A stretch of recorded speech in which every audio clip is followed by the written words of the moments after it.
being here. I'm Lauren Berta. I'm the product lead for RLUSD at Ripple. And I'm super excited to be here with all of you today at Apex, talking about the stablecoin and talking about the sort of stablecoin economy we're seeing on the rise. So stablecoins are crypto's newest killer app, powering payments, global trading, and new forms of flexible liquidity. We've got $230 billion issued on-chain today, and an expectation in the market that that number will at least 5x in the next few years. Stables are no longer experimental. They're essential infrastructure for digital finance. At Ripple, we built RLUSD to meet institutional expectations for trust, liquidity, and compliance. And from day one, it's been designed to serve real financial use cases across payments, tokenized assets, and capital markets. Today, we want to explore what RLUSD actually enables, not just as a stablecoin, but as an asset that complements XRP and helps extend the utility of the XRPL. RLUSD complements the XRPL community by offering a stable asset and giving both retail and institutional users new ways to interact with the network. We're joined by partners from Hidden Road and Bitstamp by Robinhood. We're playing key roles in how RLUSD is being used and supported on the XRPL today. Together, we'll talk about where they see the most momentum, what this means for users, and how it fits into the bigger picture of where XRPL is heading. Without further ado, I want to welcome Michael Hickens, International CEO at Hidden Road, and Leonard Ho, General Manager at Bitstamp by Robinhood. Thanks for having us. Thank you. So thank you so much for being here. I'm going to start with you, Michael. Sure. So Hidden Road is one of the most active prime brokers in the world. And now you're integrating RLUSD into your institutional workflows, moving those to the XRPL as well. So at a high level, how do you see RLUSD fitting into your brokerage business? And what use cases have stood out so far? Sure. First and foremost, many thanks to the entire team at Ripple for organizing this awesome event and giving us the opportunity to speak today. At Hidden Road, we clear about $3 trillion annually for a few hundred institutions across both traditional markets and digital assets. Our clients trade thousands of different products across dozens of end destinations. And as a prime broker, it's our responsibility to both clear those trades and settle all of those obligations. And so efficiency, speed, reliability are non-negotiable characteristics for any asset that we consider on our platform. And so looking at RLUSD, it really fits that mold. It's NYDFS regulated. It's a dollar-backed stablecoin that's effectively backed by US deposits and short-term US treasuries. And so that stablecoin fit seamlessly into our workflows as a trusted asset for both collateral and settlement. And kind of the low volatility nature of that made it a really good asset for cross-margining both traditional assets and digital assets. But maybe taking a step back, Lauren, and just kind of briefly describing the role of a prime broker, I think is important. So PBs are effectively access providers. We provide access to two things. One is for clients to onboard, and institutional clients to onboard and trade across the whole ecosystem. As an institutional client, they have a fiduciary responsibility generally to source the best price. So it's important that they're able to scan the market in real time. The second is access to balance sheet, so they can trade across that whole ecosystem in a capital and cost-efficient way. So to unpack that a little bit more, looking at crypto in particular, there are many dozens of exchanges, DEXs, where you need to open accounts and pre-fund those, which makes that capital inefficient. And so through a PB, you just need to post margin against your net risk. So our role in the market is effectively to risk manage the trade through its whole life cycle, from pre-execution to settlement. And then post-trade is to manage those trades and positions on our ledger. But looking at it from a risk perspective, what we care about is effectively looking at the client's entire portfolio, his center book risk. And based on our methodology and the math behind it, the client needs to post a collateral position against that. On the collateral, there's two characteristics. One is the type of collateral and the quality of that collateral. And the second is if the market was to deteriorate, how quick could the client top up that collateral, called the margin period of risk. But going back to the first one, if you look at US dollars, that's the highest quality collateral because the volatility in that's the lowest. If you compared that to something like Bitcoin, we accept that as good collateral, but that's a 60 vol asset, right? And so we'd haircut that more. So when we looked at RLUSD, we were able to make that equivalent to dollars, so it's effectively the highest quality collateral that sits on Hidden Road's platform. That's a big change. The second, going to the speed in which a client could top up the collateral or cure a margin call. If you were using legacy fiat systems, we know that that could take anywhere from 2 to 3 days. And so we calibrate our margin period of risk based on that slippage. And so that would increase the amount of margin that needs to be posted. Move to the world of RLUSD, we understand that that can be shipped to us as good collateral 24/7, including weekends and holidays. And so that shrinks that MPOR I was describing, which makes the trade more capital efficient. And so RLUSD adjusts our risk framework. But I think the overall movement here is being able to ship good collateral 24/7. That's the exciting step forward. Yeah, and that makes a lot of sense. I mean, that's exactly how we've thought about RLUSD so far, making sure we have the greatest level of trust, really, in the asset. We're serving, our transparent reserve and meeting really what's needed on all those aspects. So it's great to see that it's being seen in the market. I think I'm going to Leonard. So congrats on the Robinhood acquisition, first of all. So it was really important to Ripple to make sure we got Bitstamp as a really early partner, make sure RLUSD is listed on the exchange. And I'd love to hear what types of RLUSD usage you have seen since launch from either retail traders or your institutional clients. Yeah, no, thanks for the plug, Lauren. Obviously, many of you will know that we were acquired by Robinhood. The transaction closed just last Tuesday. So, as of today, we're known as Bitstamp by Robinhood. But what we're really excited about is, combining the businesses, delivering new value to the ecosystem when you have a globally scaled, crypto-native and regulated business like Bitstamp, combining that with Robinhood, which has traditionally been a US-centric retail brokerage, but that being a multi-asset class brokerage, which already has a strong footprint in crypto. I think we're confident that combination is going to be really powerful in the market.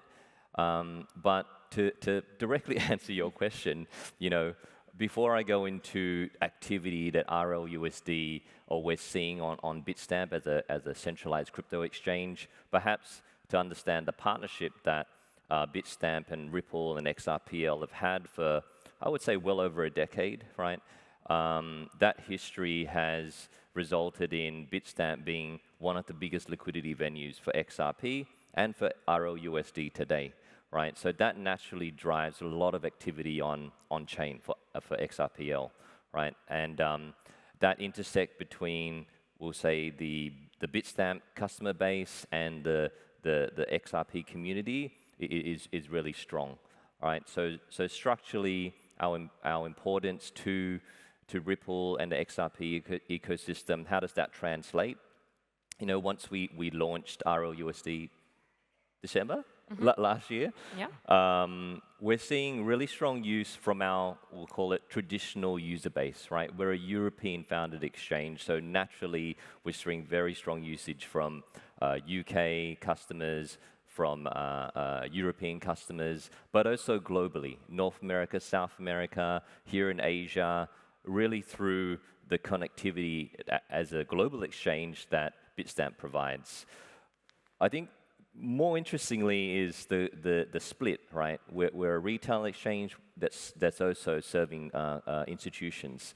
And the volume split is actually 50-50, right? And to me, that's interesting because RLUSD today has very much been promoted and positioned for the institutional users and use case, But what we're seeing organically is that retail users are trading with RLUSD and using it for what it was intended for, right? So that's kind of what we're seeing, at the very early stages of RLUSD on exchange. Top 3 traded stablecoin, which it's kind of punching above its weight, right, versus its market cap today. Yeah. Yeah. Yeah, that's great to hear. And I think the 50-50 split's really interesting. Obviously, Ripple, we build our products for institutions in mind. And I think it's interesting for, me as a crypto user, knowing Bitstamp, Hidden Road are, trusting in the RLUSD stablecoin would give me trust. So it's interesting to see that in the market as well.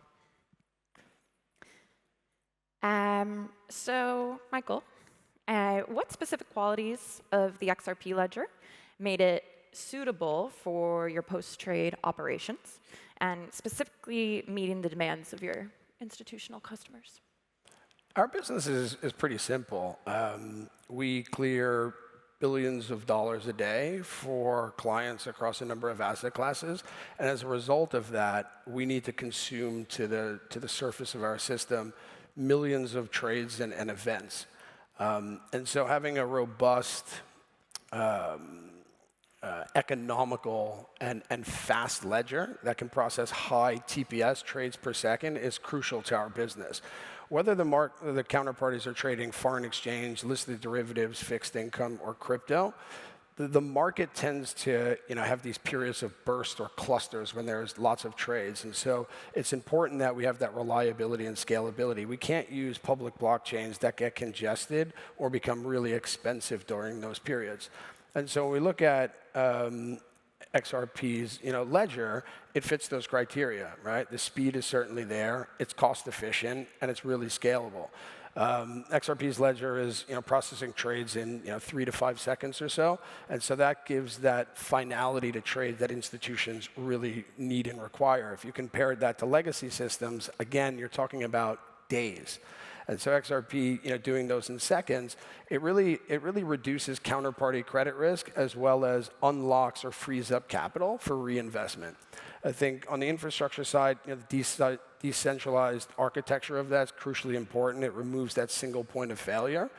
And then finally, I think with the new amendments, on the compliance side, like overlaying that, those criteria really fit what an institution needs from a prime broker perspective, and certainly our end users. So we're excited to move the many billions that we do in traditional markets and digital over to the ledger. There's certainly work to be done, but we're really excited to get that going.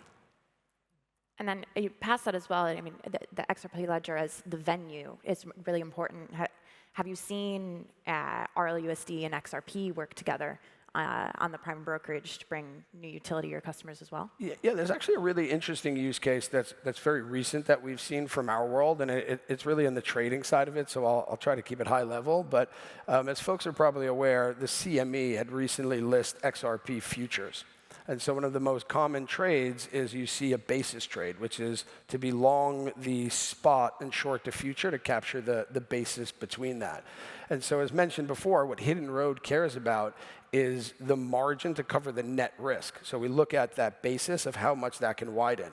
And so now all of a sudden you have crypto that trades 24/7, you have CME that trades 5 days a week, and now being able to post that RLUSD as that good collateral to cure that margin period has reduced our risk, making that basis trade less expensive, therefore more profitable for clients. So it's an XRP RLUSD story that also incorporates a highly regulated futures contract. So pretty interesting, early stages, but we were excited to clear the first XRP future on the CME. Wow, that's incredible. And then, Leonard, how has RLUSD improved the experience for users engaging with the XRPL on your platform? Yeah, I think naturally with RLUSD being natively issued on XRPL, there's a lot of acronyms being thrown around today. It just creates another pathway for users to engage with the chain, right? On Bitstamp, I know very much with in line with what Michael was saying. we're really seeing XRP, RLUSD being used for trading, right? Yeah. Particularly the FX trade. So we're seeing, the Euro cross for RLUSD being the most traded pair. But this is just early days, right? We hope, we're really excited about it. And for me, looking after the Asia business, we're super excited about, on-chain remittance, right? Something we work very closely with Ripple and other partners on. I think that, I guess, bringing RLUSD into the good things that Ripple is doing, the good things that we're doing to facilitate on-chain remittance is really going to drive volume, is going to drive institutional adoption and obviously engagement with XRPL. So that's growing year on year, and with the right ecosystem players, with the right regulations, education, that's just going to grow, right? But beyond that, right, I've talked about spot trading on Bitstamp. Where else can this go, right? We're looking at quality stable coins like RLUSD to be embedded in the same way as what Hidden Road is doing, right? So within our ecosystem, we would look to stable coins to be, at the form of collateral, right, for credit we provide to institutions.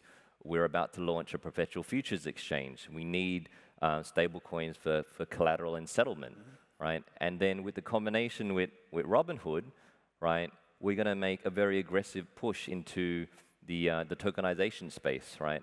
I know you guys had some pretty exciting announcements last week in that area, right? So you can expect us to be a partner in that as well. Stablecoins is critical in terms of liquidity, distribution, access to real-world assets, right? So I think as our business scales, Ripple's XRP business scales, we kind of collectively win, right? And I really like what I heard about what's happening in Hidden Road, right? That's within the Hidden Road ecosystem, within your customer base. The next step, which is actually very technically possible, is to then have the connectivity to liquidity providers like a Bitstamp, right? We can. I'm not saying this is happening now, but if we unify dollars with dollar stable coins on platform, it just creates near zero friction, right? When you're dealing with us as the counterparty, and then you're connecting all the infrastructure players, right, in the market. So I think that's equally as exciting. Yeah, that's what the XRPL is built to do as well. Yeah. Awesome. Well, I have one more question, sort of a flash question. We've got trading, collateral, we talked about payments and global remittances. What do you think the next new stablecoin use case will be? Want me to go? Sure, happy to go first. Great question. Two initial reactions. I think one is more on the gloomy side of things, and one is a bit more rosy. And for the record, I think the rosy one will actually come into fruition in the next 12 to 24 months. On the gloomy side of things, I think it could be around surveillance. And what I mean by that is I've always been a little bit worried with governments using blockchains and perhaps stable coins to really monitor, citizens. And one simple thing I think of is, somebody who doesn't pay taxes on time or pays those late, the government, through a regulated custodian could just go in and take those out. I'm not suggesting you shouldn't pay taxes or not pay them on time, but perhaps there's reasons for that. I mean, it's also just monitoring, all your behavior and spending habits. And, if that, not to say they're doing anything nefarious with that data, but that can be frightening if you think about it. So tread carefully on all these use cases. The more positive use case, I would say, is, and I think through regulation, particularly in the US with the Stable Act and the Genius Act, you'll likely start to see stable coins perhaps paying interest down to the end user. And so that will relieve folks that have money sitting in checking accounts or current accounts that the banks pay very little to no interest on. And so credible for the end user. But there's some data out there from a very large bank that has about $17 billion of client collateral sitting in those accounts. They effectively reinvest that in treasuries at 4.25% or 4.5%. They then use those proceeds to pay down the $1 trillion of bad mortgages that they still have on their balance sheet from the financial crisis. And so if you take those things away, what happens, who finances those bad mortgages. And so I think these are things, as you roll out new use cases, we need to be careful. So I'm sure these are topics being discussed in Washington. I'm all for the end user getting paid that interest, which I think will happen over time, but those are initial thoughts. You asked me this question yesterday, and I thought about it last night. I'm going to answer your question, but not really answer it. Okay. So I'm going to talk about, I would say, market dynamics, right? That I believe is going to happen in the near future. It's based on the fact that not all stable coins are created equal, right? So there's just going to be a bit of economic separation in terms of actual use of stable coins, right? So I'll explain a little bit. So at least this is how my brain works. So, this is driven by, private issuers. They're trying to incentivize their stable coin to scale. They're also going to want to protect their turf, right? Once they establish that. You're then going to have end users pricing in or factoring in a different risk profile for each stable coin, right? So in reality, in day-to-day use, right, I expect to see different rate cards, different fee structures when it comes to minting and redeeming stable coins, depositing and withdrawing stable coins. I got this idea from you. At the point of sale, you're going to have different merchants providing incentives, discounts based on use of dollar stable coins. They're all full reserve backed, but they're going to be treated differently, right? So that's probably a very complicated future, but that's just reflective of it's a free market. You can have private issuance of stablecoins across multiple jurisdictions for US dollar stablecoins. So that's kind of my look into what could happen. Yeah. What about you, Lauren? What's your use case? Yeah. Well, I was going to offer context to our conversation yesterday. Taking my RLUSD hat off and just being, an end user. I've always thought about, consumer financing out there today. I can use Klarna, and I can, get my couch now and pay for it later, or I can use my credit card, and I can take on this debt and get points and go buy a United flight or whatever airline with it. All of that's really cool, but it's all based on me taking on debt. And so I'm really excited for this idea of an end user becoming like a liquidity provider. And now I provide maybe target some of my cash in the form of, a stable coin or whatever that looks like, and sort of in reward, I hold that cash there for 3 months. I get 30% off the couch. I think that's really exciting to not have to, just as an end user, always think about debt to get those kinds of rewards. I think it's really cool. Interesting. Very cool. Yes, well, thank you so much for both your time, for being here. Awesome. It's a wonderful conversation, and we hope you all enjoy the rest of the conference.